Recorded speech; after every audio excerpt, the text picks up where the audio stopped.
I'm wearing a t-shirt with a sausage dog riding a dinosaur on it.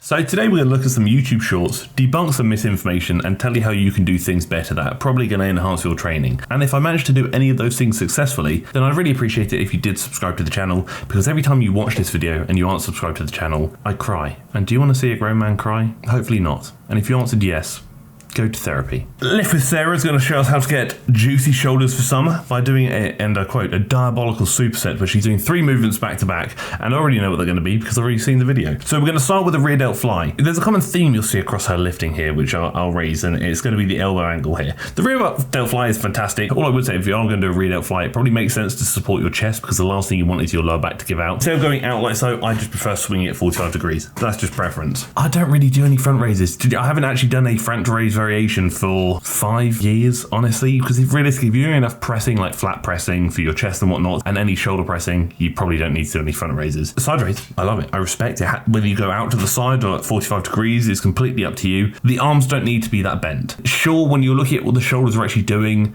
yes, they are going through the same range of motion, but realistically, most people bend their arms excessively, as I feel like is being shown here, because they want to lift more weight. And obviously, in doing so with a bent arm, you are going to lift more weight, which sure looks cool, but it's kind of unnecessary. Honestly, straighten the arms out. I'm not saying have them completely straight, but have them a lot straighter, maybe with a slight bend in them, if anything. And I guarantee you'll be able to get just as good a stimulus, arguably, maybe even potentially a better stimulus, depending on how you do it, with less weight, which isn't necessarily a bad thing. No one cares how much you side raise. No one cares how much you front raise. No one cares how much you rear delt fly. Strain the arms a little bit.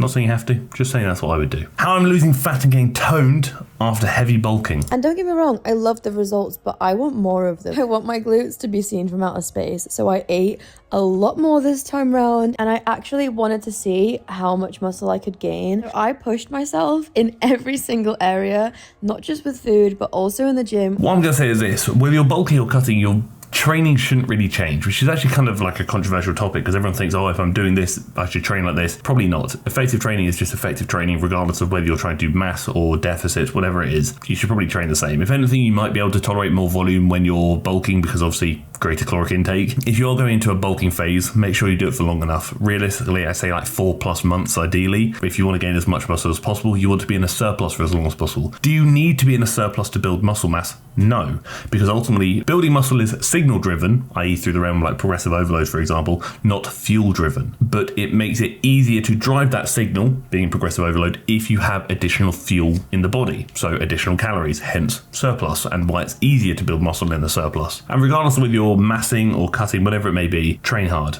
Honestly, it's the easiest thing to remember, but the hardest thing to do. Train hard. And you do not need to pack on loads of weight and do not need to eat loads of food when you are massing.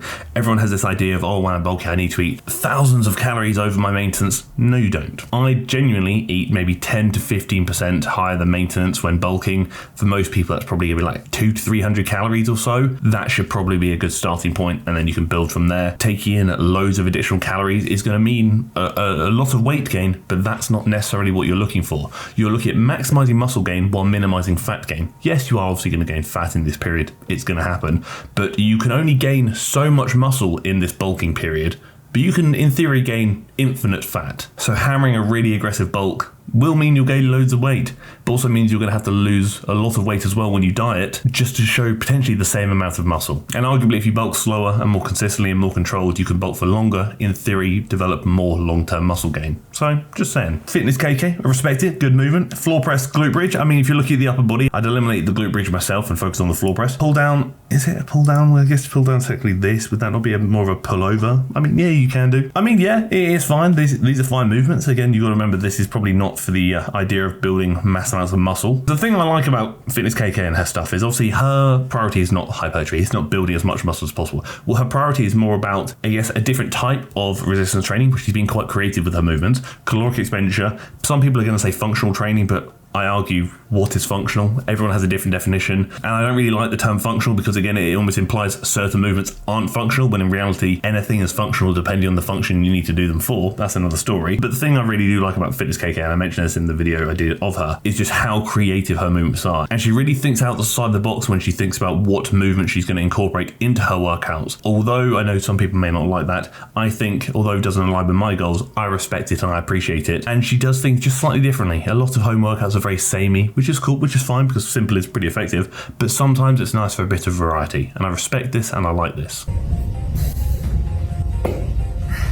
The plank position shoulder tap is an excellent exercise to add to your ab workouts. Today, I'm going to explain the science behind it and why it's such a good drill to build core stability. Key there, core stability. Working your abs is not just kind of one size fits all. There is a difference between like hypertrophy, so building the abdominal muscles, and things like core stability. Realistically, if you want to build the abdominal muscles, which some people do, you want to focus on movements that take your abs through a range of motion against resistance. So essentially idea like crunch variations are fantastic. So movements where the sternum is getting closer to the pelvis, or like hanging leg raises and things like that where the pelvis is getting closer to the sternum. Those movements are great because like I said, they take the abs through a range of motion against resistance, which is going to help build them.